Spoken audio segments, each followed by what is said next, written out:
Hi, I'm Laura Gilmore. I have a yoga teacher training school in Bristol and online resources and courses for teachers. And in this talk, I wanted to share a little overview of adjustments. What are we actually seeing when we go to adjust someone? And is it what we think we're seeing? How does it play out through the body? And what kind of adjustments can we give? Enjoy. Welcome. I wanted to talk about why is it that we adjust yoga postures. What are we looking at? What are we seeing when we feel that we need to adjust postures? Because interestingly, a lot of the reason why I used to adjust postures, for example, thinking that someone was misaligned, that their foot should turn a different way, or that their spine was in the wrong shape and that it was going to cause them pain. Some of those ideas have been disproven by the research, which shows that pain isn't simply related to the way that we're holding the body or the shape of the body.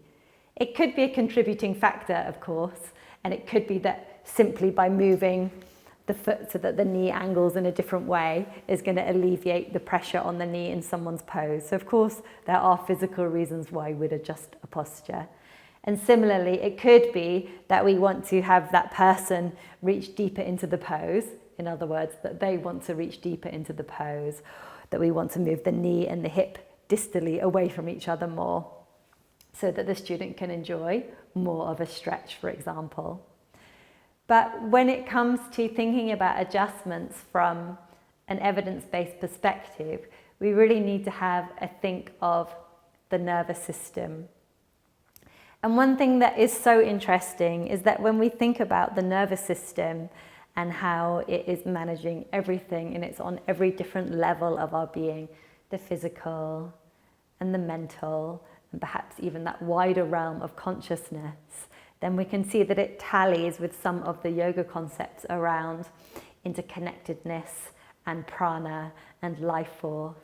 And the fact that when we look at a posture, we can have a kind of feeling ourselves of what that might be like. And sometimes we can see, oh, this area here looks a little bit inert, and this area looks like it wants a bit more of a wake up, or this area of the body might look like it wants to kind of quieten and soften. And the fact that we can have our own felt experience of what that's like shows again just how interconnected we are, and that we can understand a lot of what's going on for our students. But saying that, from the evidence-based perspective, we want to also have a sense that perhaps what we're really doing with some adjustments is giving information into the nervous system so that instead of it being to do with the student's body as such, that information is going to facilitate the creation of new neural pathways, new ways of moving and perhaps being more at ease in the body. So whilst we're still talking about touch, perhaps being able to adapt the shape of the physical body, it's not that we're trying to necessarily prevent injury, but more that we're giving information on that much broader level. In terms of injury and our postures, the interesting thing is that a lot of the ideas that we have, so say for example, that stretching the tissues of the body, the muscles and the fascia, the tendons and the ligaments, we sometimes have this idea that stretching literally kind of stretches the tissues in a way that they become less stable or weaker. But when we look at the biomechanics model, for example, or when we look at the tissue research, we see that when we pull on a muscle, if I pull on my biceps, then the muscle doesn't actually know whether I'm stretching it or whether I've loaded it with a weight, because it receives that information in the same way. Perhaps it knows, but we don't know whether the muscle really knows the difference or not. It's a tensile load. It's a load that happens when we're tensioning the muscle, just as it would be if it was a weight. So if the muscle can't tell the difference, does it know whether to stretch or strengthen? And interestingly, some of the research shows that stretching can actually be also strengthening, not so much for the muscles in the sense of suddenly if you just do a yin practice, you're going to be able to do a better deadlift or something. But if somebody was inactive for a period of time, but they still did some stretches, it shows that it helps to maintain the muscles and the muscle tone. So there is some relationship going on there. Moreover, when we look at the research into pulling on ligaments or tendons, we see that this loading of the ligament or the tendons, weight bearing through them, has the effect of creating more robust, more resilient ligaments and tendons, in other words, stronger. So they get more stressed, would be the kind of correct biomechanical term, and that in response to that, they become more resilient and more robust.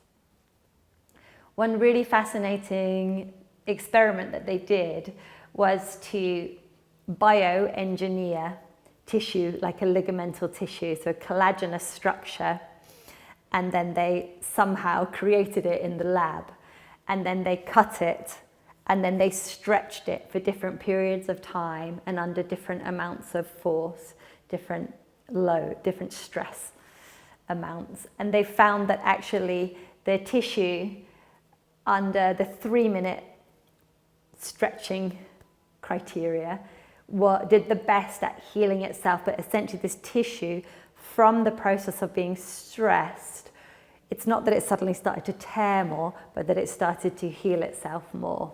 It depended how strongly they pulled it, so there's a certain parameter within which you can pull it, but that parameter is definitely within the boundaries of what we would do in yoga asana, because we can only stretch ourselves to a certain extent, let's say 3, 4, 5, 6, 7%. After that, you'd need to attach your arm or your leg to something like a driving vehicle and have that stretch you. So in yoga asana, it tends to be quite low load that we can do. So if we know that about the tissues, then it means we don't need to be so worried, for example, if the knee is offline, in warrior 2 pose, we don't need to worry so much about that. We don't need to micromanage the postures. We don't need to worry if the hand is in front of the shoulder for chaturanga or if the arm isn't at 90 degrees, because all of these variable inputs to the muscles, the fascia within the muscles and the ligaments and the tendons gives the body different ways in which to become resilient. And if this is the case, then our adjustments can be about something else than correcting the posture. We don't need to worry so much about corrective adjustments. So if we have a little think about what other type of adjustments we could offer, we could think, for example, of the adjustments that feel deepening within a pose. You might want to go deeper in your forward fold or deeper in your twist. You kind of went this far, but you didn't realize you could go further. And when we give those sort of adjustments, it's less that we're grabbing someone and hoiking them around, and more that we're giving the information again from our hands gently through the nervous system, giving the touch, and then it might be that the student just responds and finds where they want to be. If the student doesn't want to be adjusted, consent is a whole other question, but assuming that they thought they wanted to be adjusted, but then they seem to be resisting, then we could just gently move away. It could be that somewhere within the nervous system or within their mind or their emotions, they're feeling afraid, let's say, and that's expressing through the body. So there's deepening adjustments. There's also what I think of as being soothing kind of adjustments. So that might be like in a child pose. The student needs to know that we're coming, that we're not just leaping up on them, but a kind of soothing kind of adjustment where we lengthen out the tissues, or let's say in Shavasana, in a corpse pose or a relaxation pose, we arrange the shoulders or something for the student. Additionally, I sometimes think of there as being adjustments that are just a light touch adjustment, and that sometimes we have these blind spots neurologically, so the body not being so clearly mapped in the brain. So if I was in a back bend, but one area of my spine just hadn't really joined in, it could be that just by touching that area of the spine, it suddenly got more information and it kind of woke up. So I sometimes think of those as being touch adjustments. And I liken that in a sense as a prana adjustment, an adjustment where we're talking on this quite subtle level. I'm having a look at the student's body, or my teacher's having a look at my body, and we're communicating on this quite subtle body level.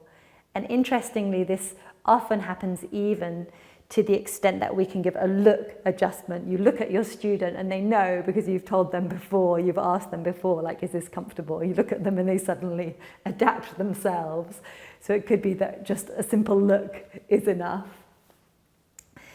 And then, of course, we could also have a think about moving away from adjustments that are purely aesthetic, but we might still want aesthetic adjustments. So often all of the rules about, in bridge pose, make sure your knee is parallel to your hip. So for example, the feet shouldn't turn out in a back bend.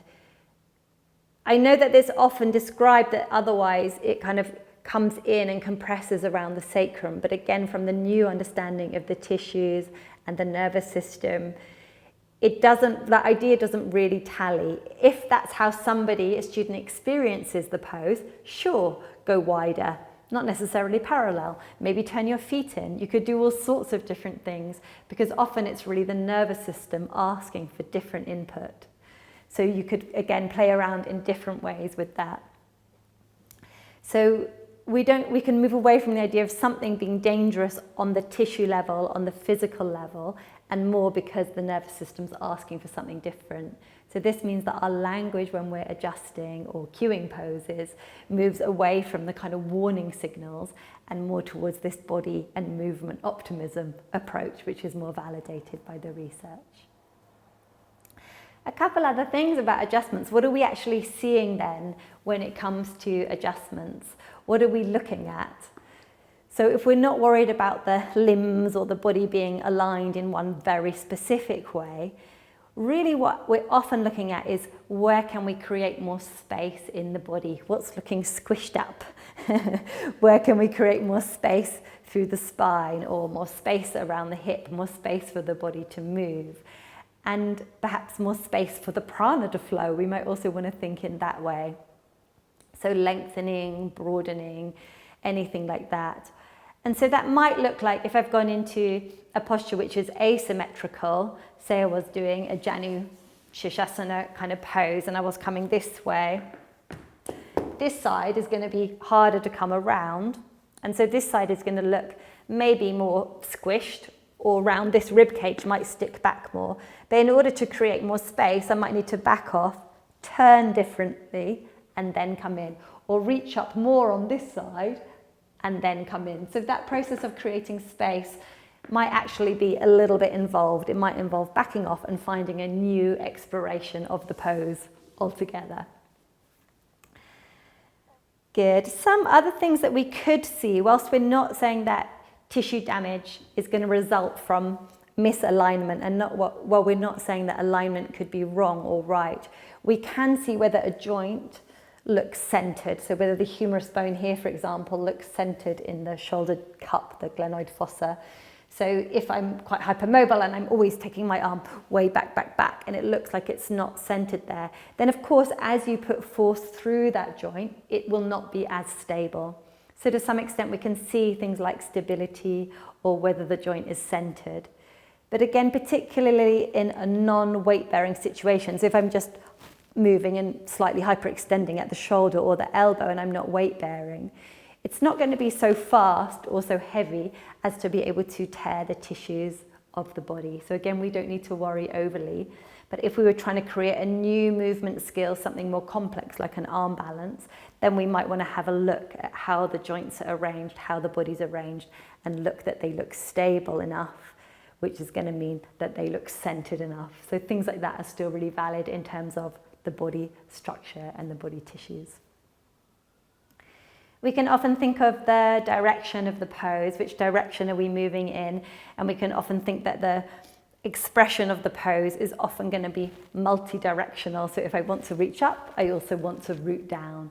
Again, we can relate that to the prana idea of apana being a descending action of prana, and pranavayu being an uplifting, expansive action, or vyanavayu being one that goes in all directions. So we can relate this quality of expansiveness, but also connection to the center, connection to the earth, as being an expression of prana.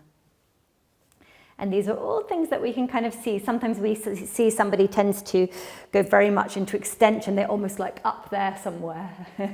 And we could encourage more a descending action. That might be something that we could see, not because of fear that something's going to go wrong, but as a way of feeling more stable or giving new input to the nervous system.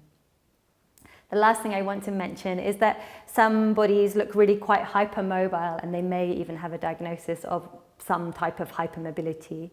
And other bodies look quite dense or quite contracted, as if they can't move so freely. And so we can have a sense of whether we want to find ways for that student to be more supported, more grounded, more stable, or whether we want to encourage ways of them to find more freedom of movement, more expansiveness. And this might be in a particular area of the body or in general through that whole body type. We might think of that on the muscular level as being hypertonic, so very toned, or hypotonic, so an undertoning to the muscles. And that might give us different ways of approaching adjustments, different ways of cueing the poses.